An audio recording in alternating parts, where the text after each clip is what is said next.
the thing that I observe, right, when I travel, and recently I traveled internationally, and I'm much more confident now about asking for assistance, because earlier I would be ashamed of either using a cane or asking someone to guide me through the airport security, the check-in process, etc.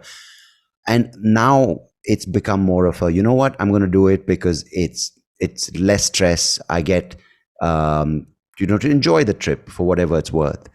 But I've noticed one thing when I'm, holding the person who's helping me, holding their arm and walking through the airport, the number Can of I just say people. something about Hmm. Can I say something about the shame? Hmm.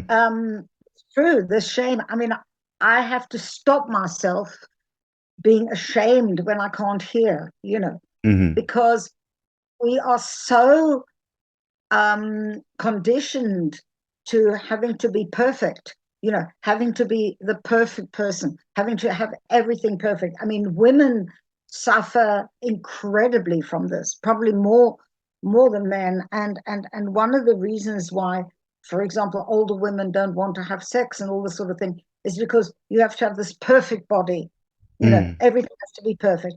And if anything's missing or anything's in the wrong place, or you got too much fat, too much hair, too many wrinkles or whatever, you get ashamed. I mean, it's incredible actually to think that you could be ashamed to ask for help. But I know this feeling. I know this feeling. And yeah,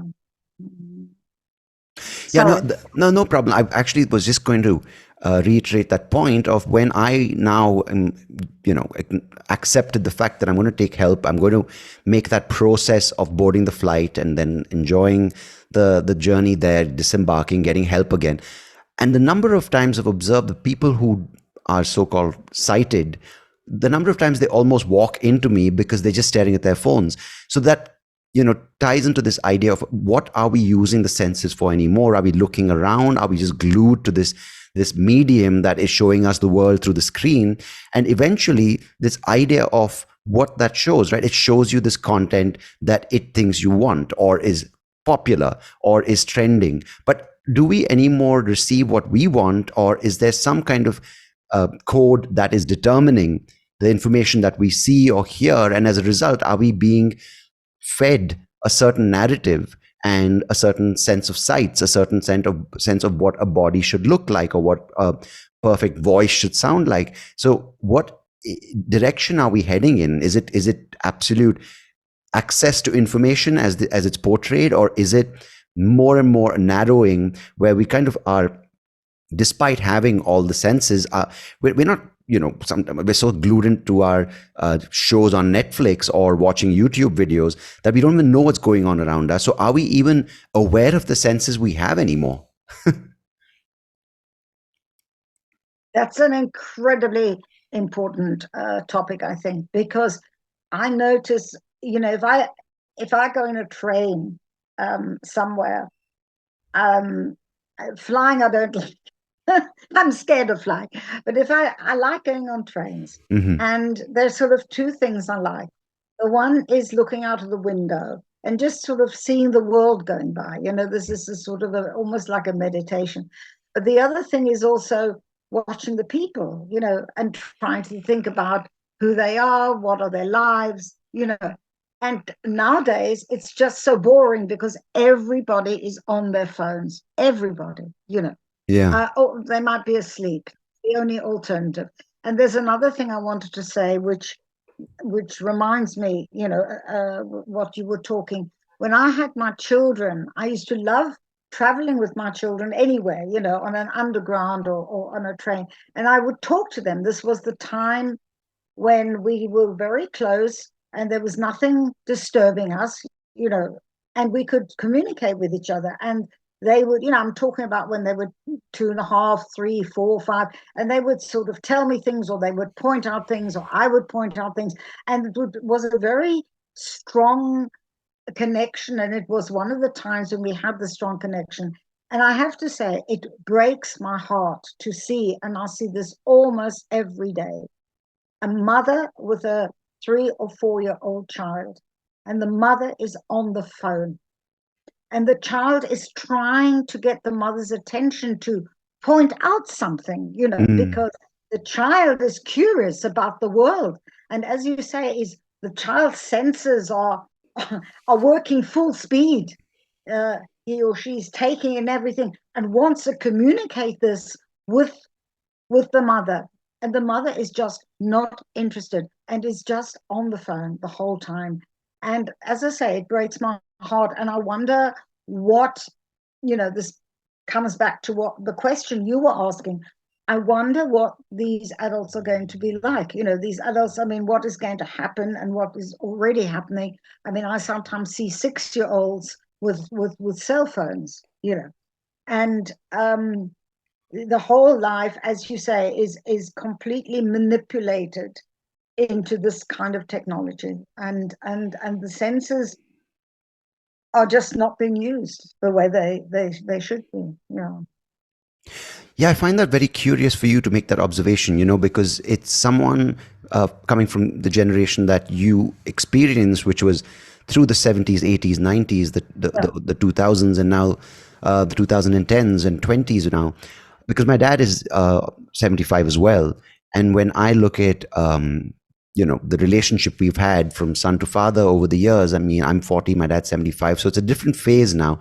And the fact that we're able to sit down, have a drink together and talk, whether it's about his round of golf or me trying to go to the driving range, trying to hit a golf ball that I can't see, there is this communication, right? Whether it's he asked me to order some books for him on Amazon, and I do that. And the the the I think in some way, if you don't make that effort, it's get stuck in that phase in your life where you are still a kid and your dad is still that 35-year-old dad, and it's still that kind of narrative, which is he's talking down to you, saying, I know what's good for you, don't waste money, go get a job. But if you allow that to grow, as you said, with this mother and child, which of course is a different age or different phase in that child's life, but there's this tendency, I feel, for us to get very trapped in the relationships we have with the people older than us and younger than us. Even, for me and my daughter now, who's 18, going to be 17 months soon, it's a very different thing, right? If you kind of approach it saying, I'm going to teach you and tell you what I think is good, as opposed to saying, you know what,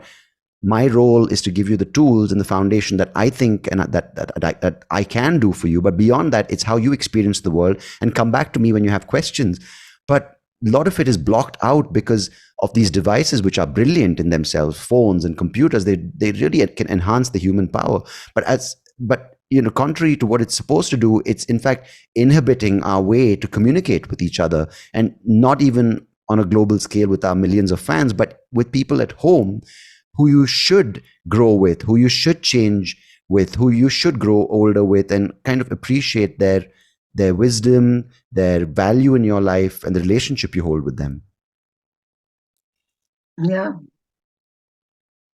Yes, I mean, I'm thinking about particularly my younger son.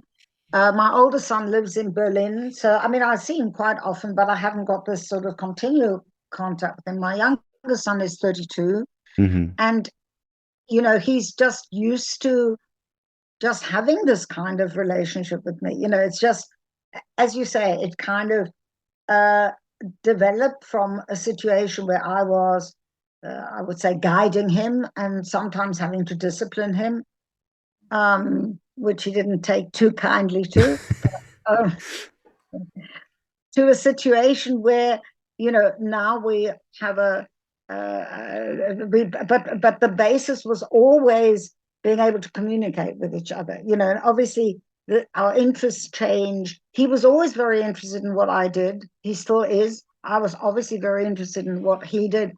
Um, it's kind of moved a little bit with both my sons, where they see themselves as taking a bit more responsibility for me, because I'm older. My oldest son drives me mad with that, actually. We go for a walk and he says, oh, careful, careful, hold on to me. I say, I do this walk every day. You don't have to tell me to. But, it's sort of it's a gradual process where, as you say, the communication changes. Um, but if you don't have this basis at the beginning, then it's not going to develop. Because the way I experience it with my children, and you obviously with your father, It's just a process that's developed throughout your lives, and I mean it changes according to the what's happening and age, the age you're at, the age he's at, or whatever. But if you don't have this initial, um, you know, really strong connection, face to face connection, without technology coming in the way, then I think it's difficult to start that when you're older. You know, the main thing that I get upset about is the way we view aging, because there's this finite value that we attach to a person's contribution and to also their sense of worth as a person based on how long they're productive or a productive member of society, whether they can contribute in the workforce, they're a earning member who can provide for the family. And once they cross, whether it's the age of retirement or they choose to sell their business and play golf or whatever it may be, there's this, it's like a waiting game after that, right? It's like, oh, what are you doing when you retire? Like, oh, you're reading books, you're enjoying hobbies, you're playing golf, you're going for a walk, you're doing whatever it may be.